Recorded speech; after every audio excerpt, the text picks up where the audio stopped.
Hola mortales. Soy Dios de muertos. Y soy nuevo en este trabajo. Mis vídeos serán de fantasmas. Historias de terror y variados. Si eres amante de lo paranormal te recomiendo ver mis vídeos. El fantasma del balneario. El espíritu de un antiguo cliente de las termas Orión volvió, al cabo de los años, al balneario donde veraneaba. Reanudamos, tras la pausa veraniega, nuestro recorrido por las leyendas de las comarcas de Girona. Nos habíamos quedado en Santa Coloma de Farners, con algunas leyendas sobre las aguas termales. Pues bien, la época de oro de los balnearios fue vivida con total intensidad por las termas Orión de esa localidad. En aquellos años felices, las décadas de los 20 y 30, era costumbre de la burguesía, especialmente la barcelonesa, desplazarse hasta los centros de aguas termales de las comarcas para disfrutar de unos días de cuidados y de los beneficios de las aguas. Este era el caso del cliente más asiduo de las termas Orión.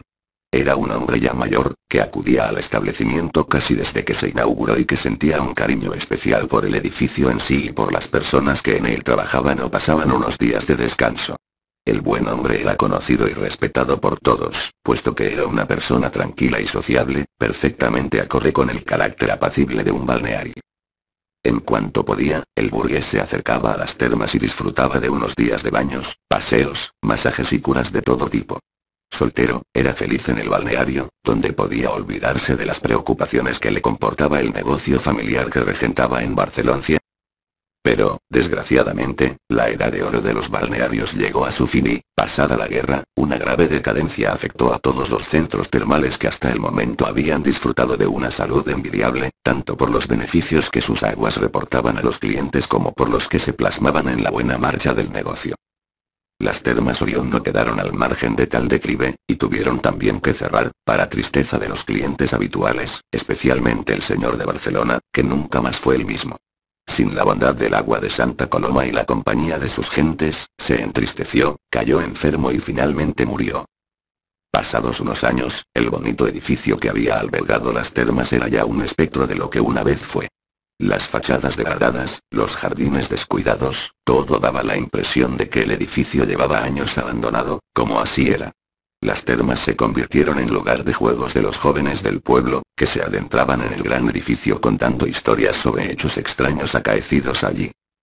Fueron estos chicos los que un día vieron la silueta de un hombre mayor paseando por las dependencias del balneario.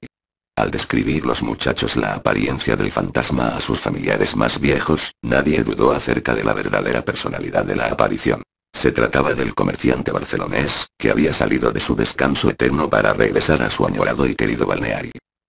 Sin embargo, desde que las termas Orión vuelven a estar llenas de vida y en pleno funcionamiento, nunca más se ha visto a ningún fantasma en sus dependencias, quizás sea porque el barcelonés ha retornado a su descanso, contento por volver a ver su lugar preferido lleno de vida otra vez. Noche de espanto. Hace un año en esta fecha, cambió mi vida para siempre. Subí junto a mi esposo, Modesto Almanza, al remolcador 13 de marzo, que zarparía de la bahía de La Habana. Viajábamos alrededor de 70 personas, muchos de ellos eran familiares y amigos. Cuando estábamos a 7 millas de la costa fuimos interceptados por las embarcaciones castristas. De inmediato empezaron a darnos bandazos. Sentimos miedo por los niños a bordo, el más pequeño de 5 meses de nacido. Levantamos los niños y empezamos a gritar que por favor no dispararan. Alguien levantó a una niña y conociendo al que manejaba uno de los remolcadores que nos atacaba le gritó: «Chino, Jabao, no hagas eso, aquí hay niños. Si no baja a su niña de 3 años, se la matan con los chorros de agua de las mangueras de presión». En una acción programada, se nos puso un remolcador por atrás. El más grande, que era verde con una raya roja, un rayo rojo, se nos subió en popa y nos partió a la mitad del barco. Al suceder esto el barco quedó a la deriva porque el patrón, Fidelio Ramel, cayó al agua a consecuencia de la fuerza de las mangueras. Fue entonces que Raúl Muñoz asumió el control de la nave y trató de ayudarnos, de salvarnos porque ya el barco tenía tanta agua que estaba a punto de hundirse.